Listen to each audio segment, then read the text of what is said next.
നിങ്ങളുടെ കയ്യിൽ ഒരു 50,000 രൂപ ഉണ്ടെങ്കിൽ ഈ ഒരു കാണുന്ന ക്വാളിറ്റി സ്വിഫ്റ്റ് കാർ സ്വന്തമാക്കാൻ സാധിക്കും. എങ്ങനെയെന്നല്ലേ വീഡിയോ മുഴുവനായിട്ട് കണ്ടോ. ഇത് 2018 മോഡൽ മാരുതി സുസുക്കിയുടെ സ്വിഫ്റ്റ് ആണ്. VXI ആണ് വേരിയന്റ്. നിലവിൽ സിംഗിൾ ഓണർഷിപ്പിലുള്ള വാഹനമാണ്.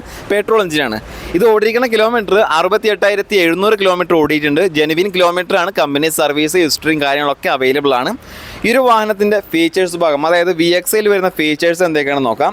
ഇതിൽ 4 ഡോർ പവർ വിൻഡോസ് വരും. അതുപോലെ തന്നെ ABS ഉണ്ടാവും, air bag, remote central lock, power adjustable mirror, അതുപോലെ തന്നെ മൾട്ടി ഫംഗ്ഷൻ സ്റ്റിയറിംഗ്, നല്ല ക്വാളിറ്റിയുള്ള സീറ്റ് കവേഴ്സും കാര്യങ്ങളും ചെയ്തിട്ടുണ്ട്. അതുപോലെ തന്നെ ഫ്ലോർ മാറ്റ് ഉണ്ട്, മ്യൂസിക് സിസ്റ്റം കാര്യങ്ങളൊക്കെ ഉണ്ട്. പിന്നെ അതുപോലെ തന്നെ സ്പോയിലർ, മിറർ, ഇൻഡിക്കേറ്റർ, ഫോഗ് ലാംപ്സും കാര്യങ്ങളൊക്കെ ഉണ്ട്. ടയർ ഭാഗം നോക്കുകയാണെങ്കിൽ ഒരു 80%-ഓളമുള്ള ടയേഴ്സും കാര്യങ്ങളൊക്കെ ഒരു വാഹനത്തിന് നിലവിലുണ്ട്.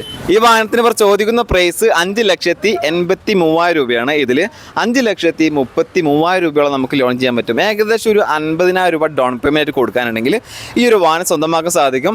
ഇതിന് 6 മാസത്തെ വാറണ്ടി ഉണ്ട്, 3 ഫ്രീ സർവീസ് ഉണ്ട്. ഈ 2 കാര്യങ്ങളും ഈ ഒരു കമ്പനി കൊടുക്കുന്നുണ്ടെങ്കിൽ ഈ വാഹനത്തിന് വേറെ മേജർ ആക്സിഡന്റ്, റീപ്ലേസ്മെന്റ്, കംപ്ലൈൻറ്റ് കാര്യങ്ങളും ഒന്നും ഉണ്ടാവില്ല. പക്ക നീറ്റ് ആൻഡ് ക്ലീൻ വണ്ടിയായിരിക്കും. എല്ലാ ചെക്ക് പോയിന്റും കാര്യങ്ങളും പാസ്സായതിനു ശേഷമാണ് ഈ പറയുന്ന 6 മാസത്തെ വാറണ്ടി, 3 ഫ്രീ സർവീസും കാര്യങ്ങളും കൊടുക്കുക. അതുകൊണ്ട് തന്നെ പരിപൂർണ്ണ വിശ്വാസമായിട്ട് നമുക്കൊരു പുതിയ കാർ എടുക്കുന്ന അതേപോലെ തന്നെ എടുക്കാൻ പറ്റും. നിങ്ങൾക്ക് കൂടുതൽ കാര്യങ്ങൾ അറിയാൻ താല്പര്യമുണ്ടെങ്കിൽ സ്ക്രീനിൽ കാണുന്ന നമ്പർ കോൺടാക്ട് ചെയ്യുക. ബാക്കിയുള്ള കാര്യങ്ങൾ നേരിട്ട് ചോദിച്ച് മനസ്സിലാക്കുക.